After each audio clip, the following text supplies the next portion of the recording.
Going to be kickstarting the second panel discussion, which is called From Reactive to Proactive, Leveraging Predictive Insights to Enhance Customer Experience and Eliminate Friction. So we have our moderator, Mr. Vinay Kumar T, the Head Training and Quality Audit, Customer and Stakeholder Experience Management from ITC Limited. Well, a quick intro about him. Well, he currently leads the training and quality audit function within customer and stakeholder experience management at ITC Limited. Well, he's a certified faculty in entrepreneurship with NIES BUD, Government of India, and NLP Master Practitioner, Life Coach, and Motivational Speaker. He also mentors individuals of all ages and backgrounds, helping them unlock potential and drive the positive change. And yes, prior to ITC, he's owned his CX and process excellence expertise across diverse industries from BFSI and FinTech at American Express to KPO, BPO at Teleperformance and manufacturing automobile at JBML and JBM Group. So let's welcome the true catalyst of growth and transformation, our moderator Vinay Kumar T. Along with the panelists, we have Badrinath Chebi, Head Digital Support and Services India Boeing, Mayank Pathak, Associate Director Customer Support Urban Piper, Bindya Bhatt, Senior Director Category Management from Myntra, Kunal Tanna, Head Digital Customer and Commercial Excellence Products, Thermex Limited. We have Rahul Sangal, Senior Vice President Digital Transformation from Medi Assist, and Ravina Kaur, Deputy General Manager Head Customer Experience from Landmark Group. And yes, we also have Vaibhav. I request all of you guys.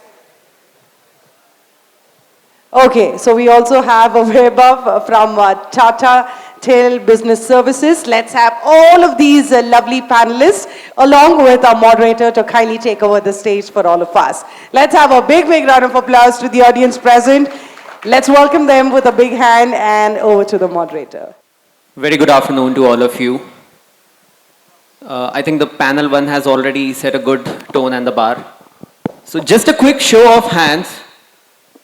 Have you ever noticed or have you ever received that we noticed an issue and fixed it for you? Sometimes, yeah. Okay. So, well, these are real-time scenarios now. And to frame today's discussion, let's keep these trends in mind. By 2025, 50% of CX budgets will fund predictive analytics. 74% of Indian consumers expect brands to anticipate needs, yet only 22% feel understood.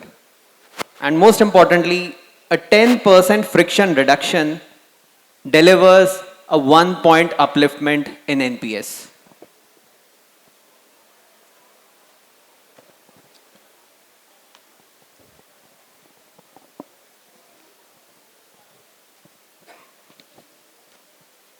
So, yeah, the clock is running, so I'll straight away jump to the questions. We have 6 experts from different industries and they have been living in and out of consumer insights and customer experience. So, I'll start with Badri. So, Gartner finds high performers are 9x more likely to integrate customer data across channels to drive loyalty. How do you define the shift from reactive to proactive CX? And most importantly, why is it critical now? Thanks, Vinay. So I think, if you see the industry today, this is a very, very prevalent question, reactive to proactive maintenance, right? So, or the support, for example. If you see today's support organizations, they are mostly built around the reactive support. What I mean by that is your breakfast support or your training support or the change requests, the industry I belong to, and especially the division I belong to, we have our products, we have our applications which are sold to the airlines, right? So the airlines are our customers. Now, how they use it and how are we supporting it in terms of creating RCAs, troubleshootings, that's the reactive part of it. And that's a given for any customer support organization today.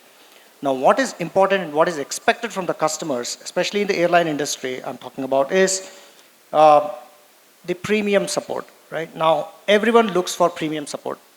And what is the premium support? Now, for example, if I give an example of the industry I work in. Now, our products are being used across different airlines across the globe, right? Now, we have yearly the conferences, the forums where the customers meet, right? Now, the customers engage in the usage of the products and how they are deriving the value from the product and things like that.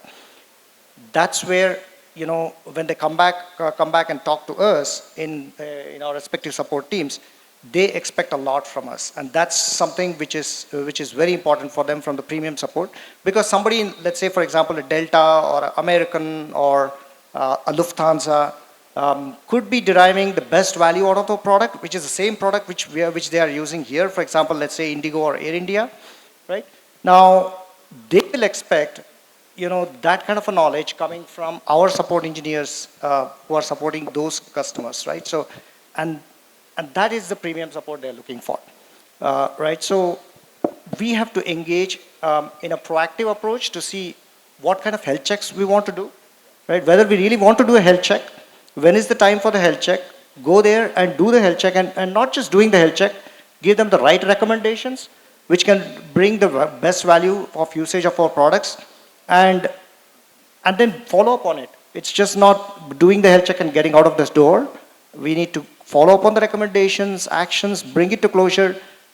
One thing we have to remember is we are the customer in our organization, right? So we are their face in our organization. So they rely a lot on us in terms of how do we get the best value out of our products, out of the products which they are using. Yeah. And I think the benchmark you follow is nothing less than 11 Sigma. So companies adopting proactive outreach see a 15% churn reduction and a 0.8 point NPS lift within 6 months. So Vaibhav, we have been discussing about this a lot. Forrester finds proactive alerts reduce support tickets by up to 40%. Can you share an example where predictive analytics preempted a customer issue before they get noticed? Yeah, sure. So I think predictive analytics is as good as if you're not able to reduce incidents or escalation. I think it's just there, like it's just like there, like furniture, right? It's you can predict outcome, but it's no use. So I'll give you two examples. At Tata Tele, this is the erstwhile Tata Docomo, if you guys would remember, right? And we serve primarily the MSME. So there's two arms of the business. One is the core telecom B2B MSME side, where go and buy the broadband or the internet lease line. So there we are doing this BSS transformation, business support system transformation, where at the upstream journey where order to activation is happening, the data is used now because it's a regulated industry. Nobody can get a SIM card like that, right? Similarly for a MSME, he has to go through address verification, credit verification, KYC, documentation, photo upload, XYZ credential. Now, a lot of time dropouts happen, right? And using data and predictive analytics, we see can we create a self-service path embedded at that pre-stage before the backend team says it's rejected, right? And then they might go to Airtels or the Geos, right, which are competitors, right? So using data one for creating that self-service path for them to help them directly use it and not to have a drop-off. That's for the upstream example. There's another example from the marketplace. So we as a business also have a marketplace for MSME where they can buy cloud products, where we have strategic types with Microsoft, Azure, and Office 365 and McCafe. Now MSME will go and buy these products on this marketplace like the way we buy on Amazon and Flipkart. Right now, here again, using the data, many times you would want to do upgrade or downgrade. Like I'm a small org, like I'm a 50-member, 50-seat org. I would want to now make it 60-member because my business is blooming, right? I want to upgrade my Office 365 license, or I want to add McCafe, or I want to do Google workspaces additional. Now, many times customers are not aware of the licensing, cost, which keeps on changing from a lot of the SaaS players, right?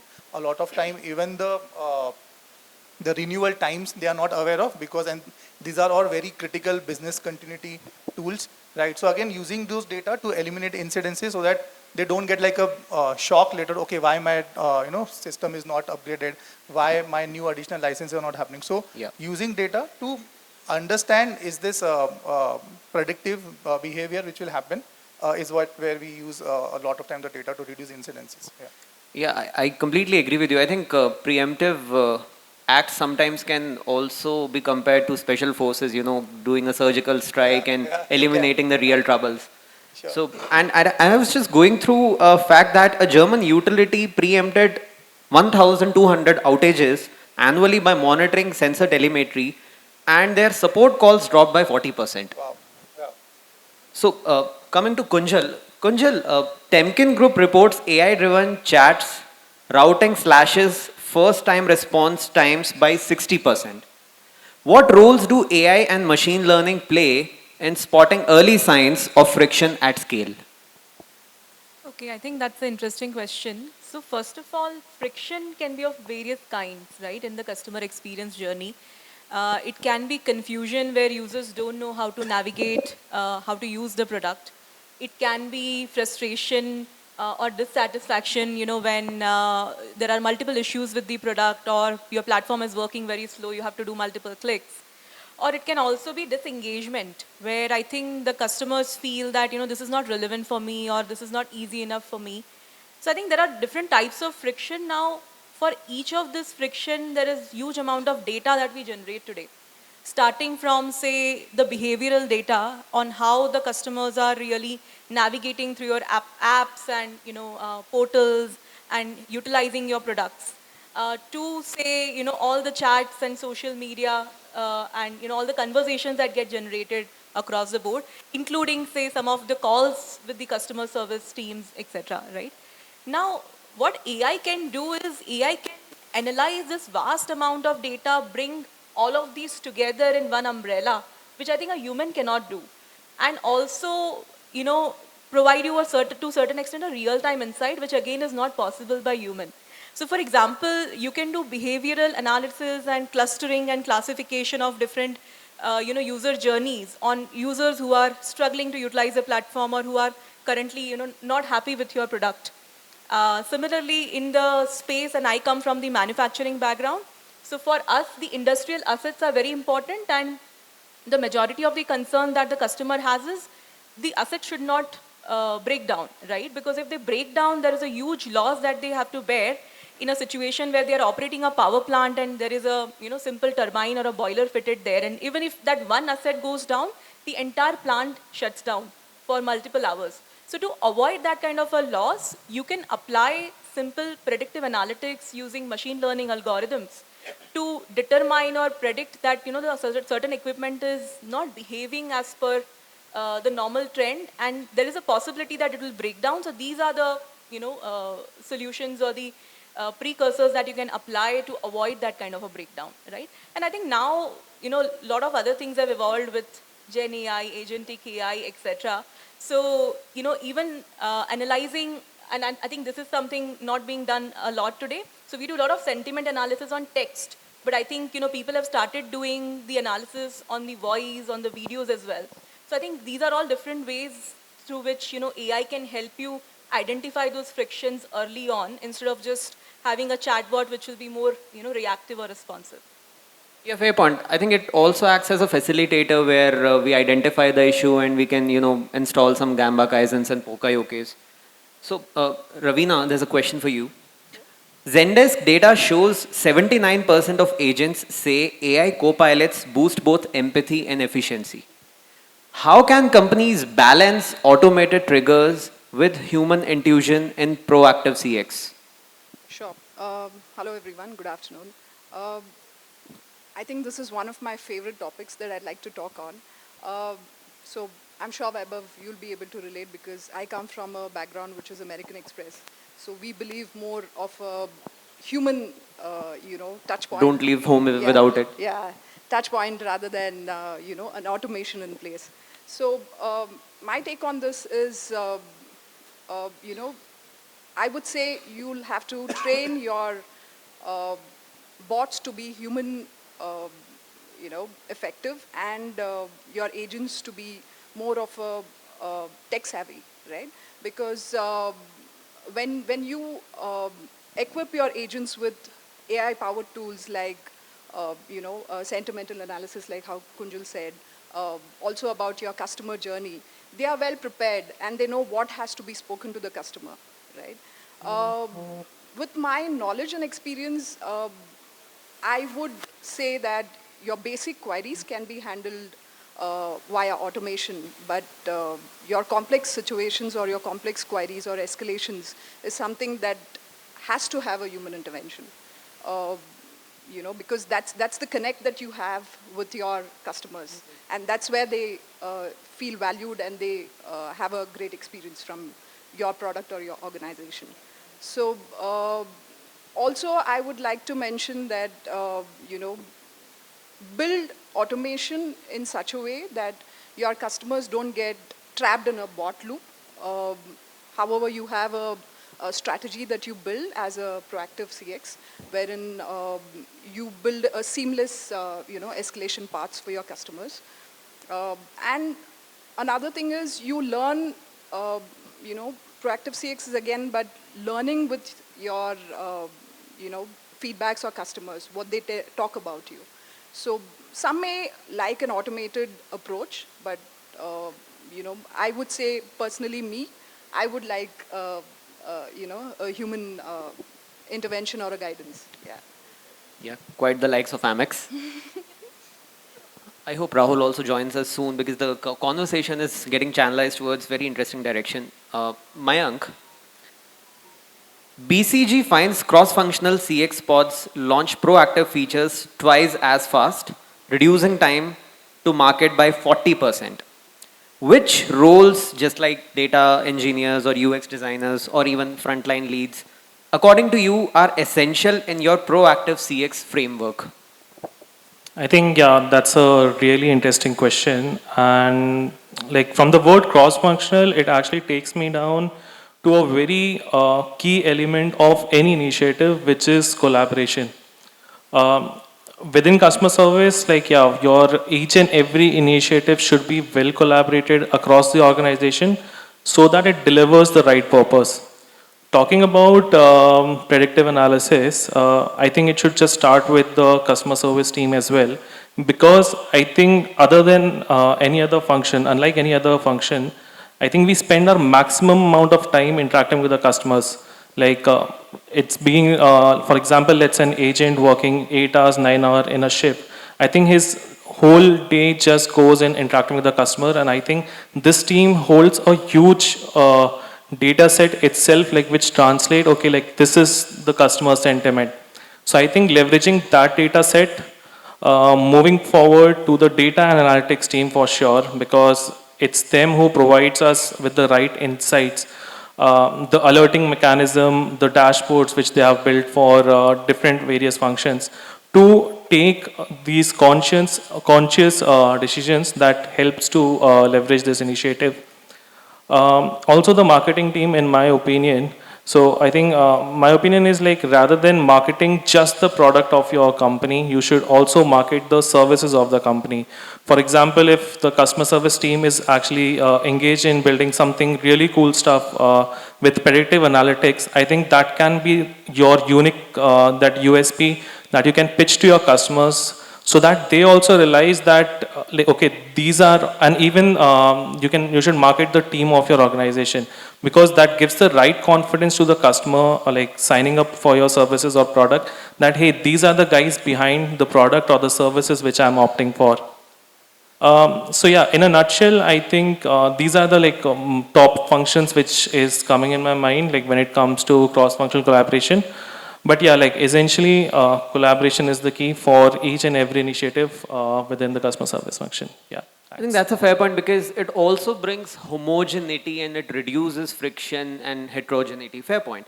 And I was just going through this case study where it mentions that embedding product managers in support centers halved escalations and cut rollout time by 40%. And retailers combining AI-driven nudges with human follow-up saw a CSAT rise of 15% and upsell lift of 10%. So I think the foundation has been kept very strong. We won't wait. We won't be waiting at the last to go to the audience for questions. So we open up the forum and then we can get back and we can further dive deep into this topic. So, any questions? Okay, just to give you extra perk, I have some good surprises for the best questions asked. So now, are there any questions? Yes, sir. Please tell your name and organization. Can the gentleman have the mic, please?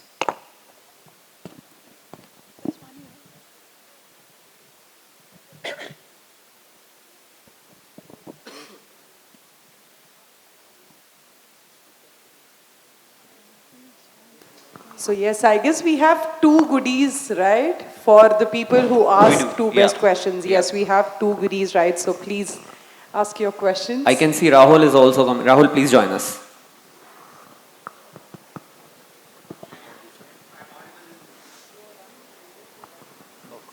Sir आवाज दबंग है आपकी बिल्कुल.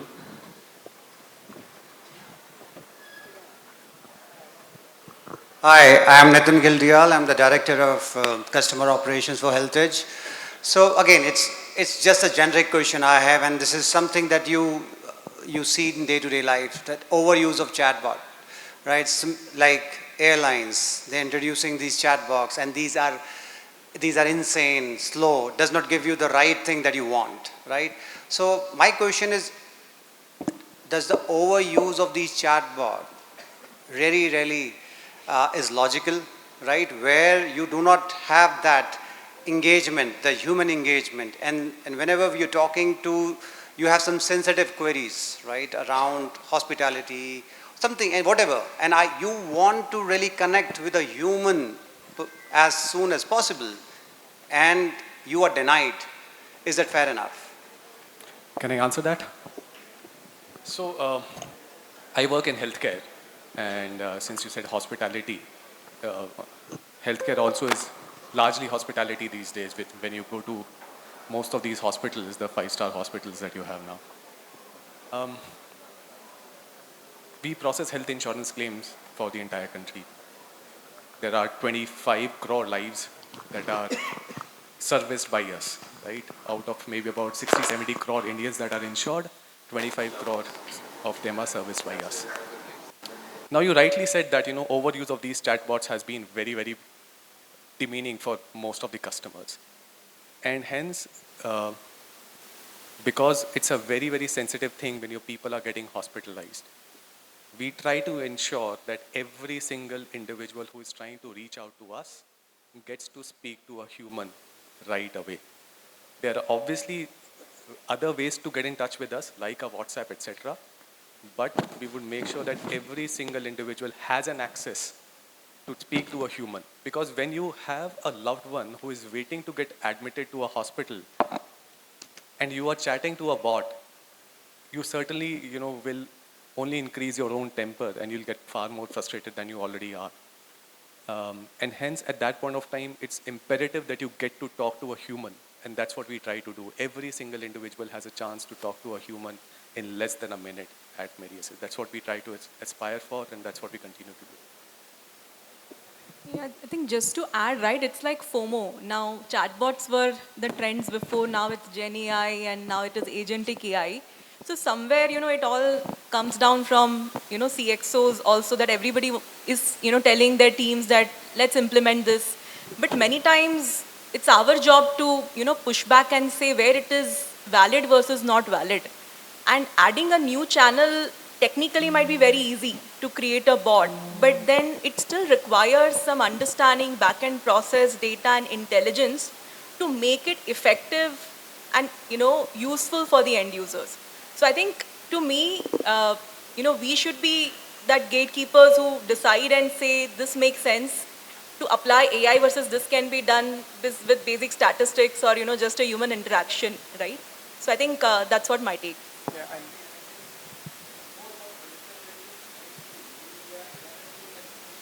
Yeah. Yeah, and yes and no on to your question. See, I think many times fundamentally the underlying data set and the knowledge linkage itself is not solid, right? And that's why the bot hallucinates. I think we have seen great take up by the MSME to even use chatbots. I think so if it's really well grounded in the knowledge base, right? And also there are drudgery query and request. And obviously there are critical complaints, which he said, right? So I think that bifurcation, if you're able to do what are my critical complaints, which will make or break my experience narrative with my customer, those you would give a white glove service. The rest, let the bot handle, but with a very detailed, tied up with the backend. I think it can work, and I think that's how people will be using it going ahead. But I think that's where. So answer is yes and no for what you said. Yeah, and just to add to that perspective, right, I was talking about the premium support as well in the airline segment, right? Certain areas, yes, you can probably use the chatbot, but at least the segments where we are functioning, which is the products which are used by the OCCs, right?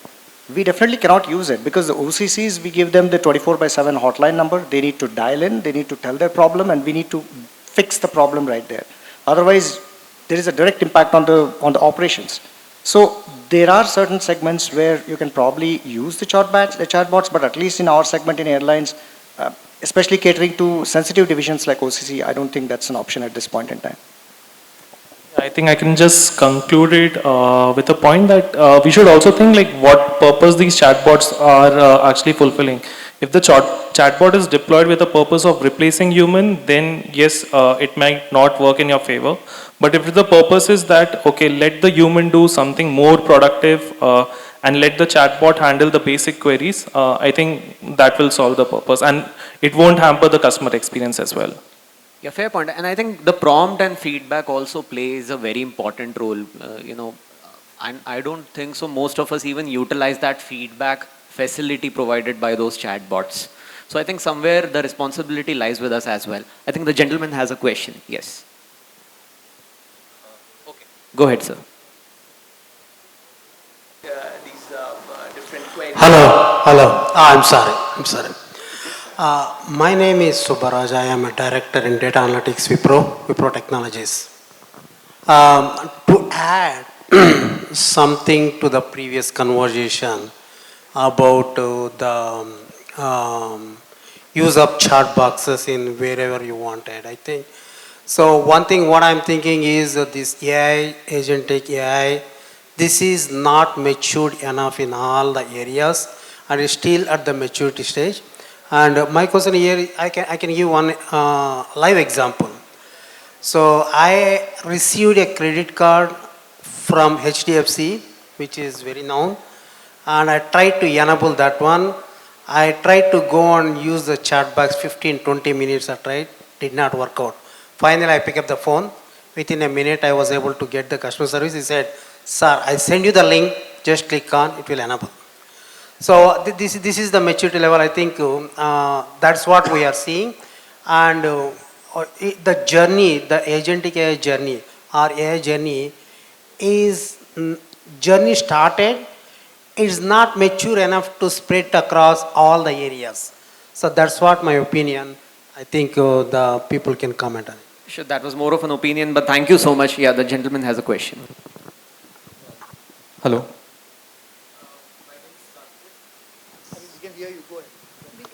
My name is Satvik. I head customer experience for the digital business for Arvind Fashions. I need advice from anyone on the panel, and this is coming from a perspective where a lot of us are part of organizations which are legacy, where we are fighting a cultural battle, where we are digital evangelists when we talk about AI and customer success transformation. But the kind of tech stacks, the kind of fragmented data backends that we have to deal with, and the kind of human beings that we have to deal with, a lot of our projects sometimes don't see the light of the day, right? So any suggestions from your experience of having delivered that in large organizations which can help me bring in that transformation quicker? I can attempt because I'm part of a legacy business, but I think that a lot has to be rooted at capability, as you rightly said, and there's again, I think a gentleman in the earlier panel said there's a people process, and I always say, right, people are never wrong, it's the processes, right? Because you have a rooted legacy process, and we have to sunset a lot of ecosystem.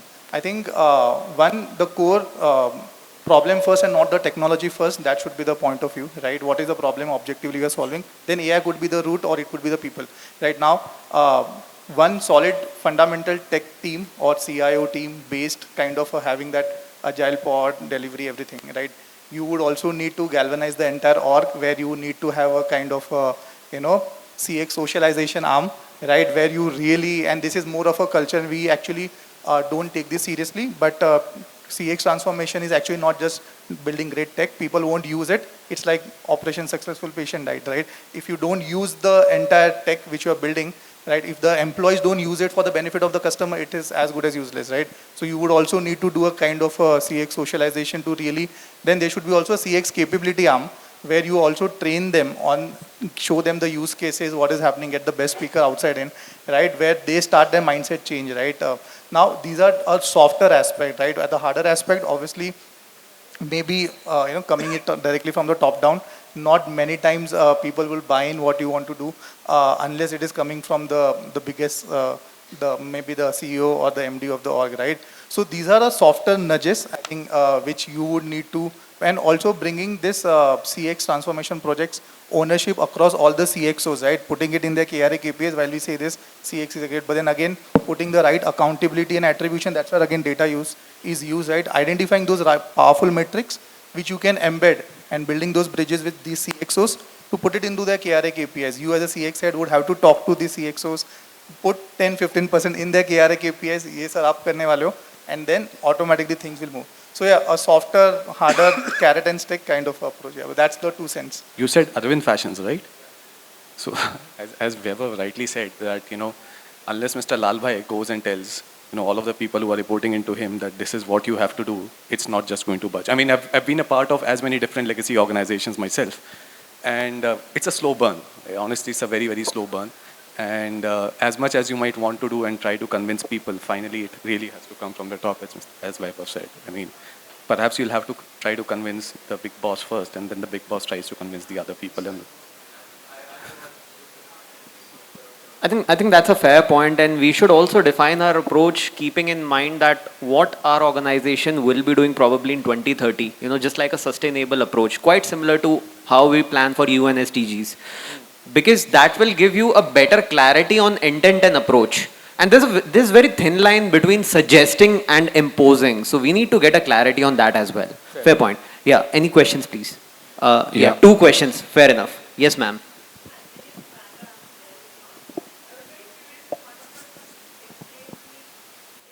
How you would prioritize which or what customer signal to act on when you build either this predictive or prescriptive model? let me try to attempt. Again, from the perspective of the organization that at least I work for at this point of time,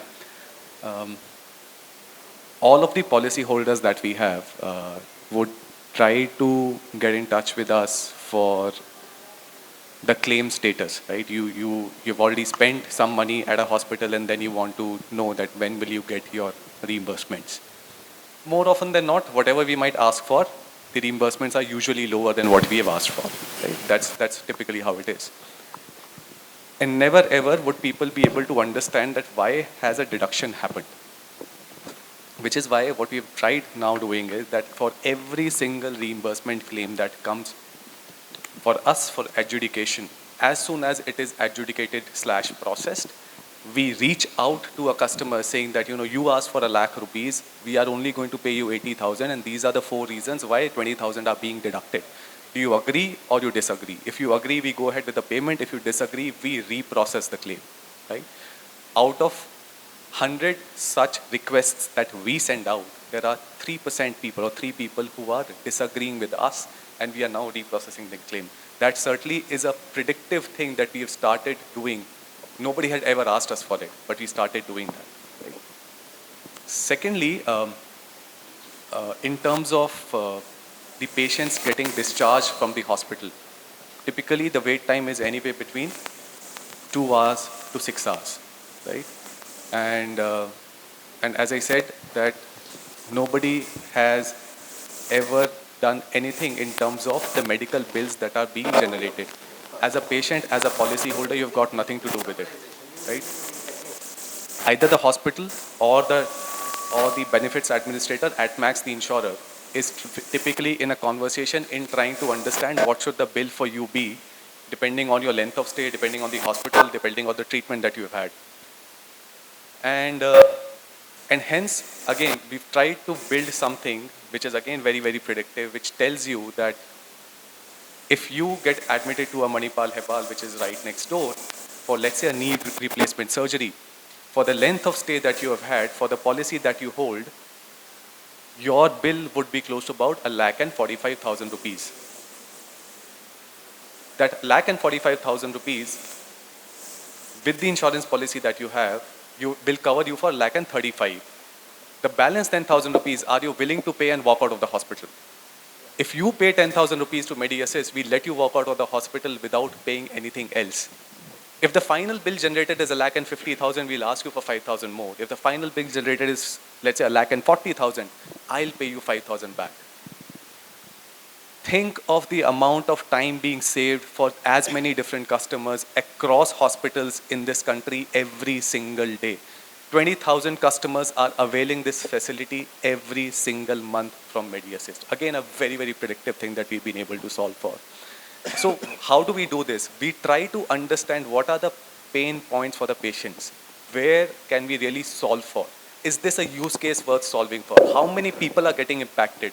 What is actually the kind of impact that it has? And if we are able to solve for it, would I really elevate the customer experience or not, right? So you can have multiple use cases, but is it actually worth solving or not? That's the first thing that you need to identify. If you just identify any random use case and just try to solve for it, I don't think you'll get too far. I think that's a valid point because I believe your organization has already revolutionized insurance industry because IRDA and the government of India has already very stringent guardrails set up. However, keeping in mind those guardrails, you have done something which is convenient to the customer and more importantly pocket friendly.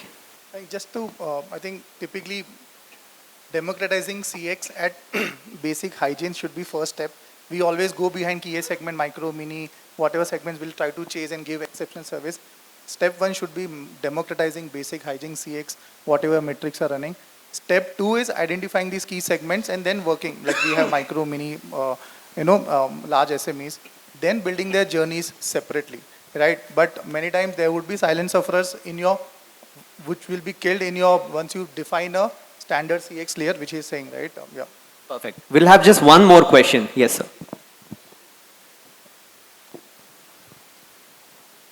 Hello. Yeah. Am I audible? Yes, yes. So, I'm Neerav. I basically work with WebOf. I lead the data for the CX team. So, just one question that how important is communication, when and how much? So, let's say in the initial journey, when a customer visits a site, you get multiple sales calls throughout the day, even though you are busy. When it comes to the support, when you try to reach out, there are hurdles like IVR. It somehow on a scale of 10 to 15 minutes waste your time. There are no options to get to the real I'm thing. so sorry to cut you off. I think we got that question. Probably Ravina and Badri would like to add on to that. Yeah, sorry, I've caught the cough here, so I don't know how much I will be able to answer that question.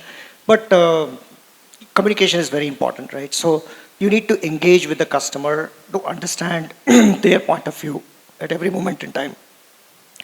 So today, for example, I'm flying from here to my airlines. I met them 2 weeks back, but I'm going there to follow up on whatever I just told about the health check recommendations. But I need to keep that communication going and engaging with them and going back with the feedback on what they've told, because that is very important. They came to you with some problem and you have to go back with the solution. That's the communication. So to me, communication is very important, but we need to be cognizant about the over communication as well, right? So sometimes customer does not appreciate it. We have had customers who say, don't come here, right? Because too much of communication, too much of people, and another important aspect to it, what we face, because today in organizations, especially in big organizations, we have too many departments, too many hierarchies, blah, blah, blah. Everyone wants to meet the customer, right? Every department wants to meet the customer. It becomes a very problematic scenario for the customer because A goes to the customer talks about this problem statement, B goes there, he repeats the same thing, C goes there, the C gets bombarded because it says, you know, A and B have already told you guys don't coordinate between your company, and then every one of you come and talk about the same problem. So over communication also is it needs to be avoided. Yeah. Fair point. And in the interest of time, since the clock is ticking, Rahul, a quick question to you. Insight 7 reports predictive CX optimization drives meaningful interactions and long-term loyalty. Which data sources and transactional patterns, behavioral signals, or sentimental shifts are most valuable for anticipating customer needs? Quick 30 seconds. I think VOC, voice of customer, is the most important data set that I would, want to track first. And then onto that, we can layer behavioral data, operational data, transactional data, and maybe demographics as well. But VOC is the first thing to be tracked. Fair point.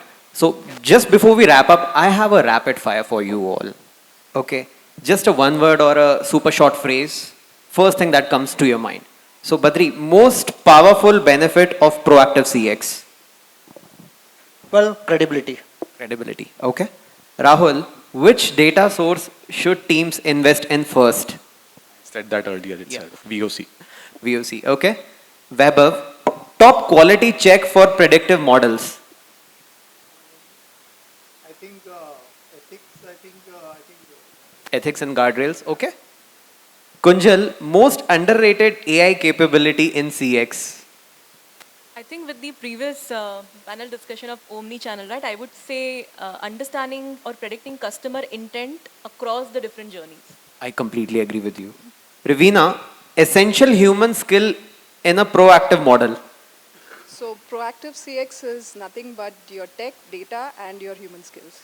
So it's a combination of all the three. Maybe a bit of training as well. Yeah. Right. Mayank, cross-functional role you can't do without? I would say data analytics, because that's the backbone of each and every initiatives you are going to plan. Perfect. This is it from us. Thank you so much. It has been a very insightful session. The experts have delivered their words of wisdom and strong opinions. So but before I hand over the mic to our MC, you can collectively decide the two best questions asked. The chatbot related, okay. The chatbot, it's done. Perfect. The other by Satvik from Arvind Mills. Okay, perfect. Thank you so much. Thank you. I request all of you to kindly stay back. Let's have David Ross from Omega Healthcare Management Services to kindly walk upon stage to felicitate all the panelists and the moderator, please.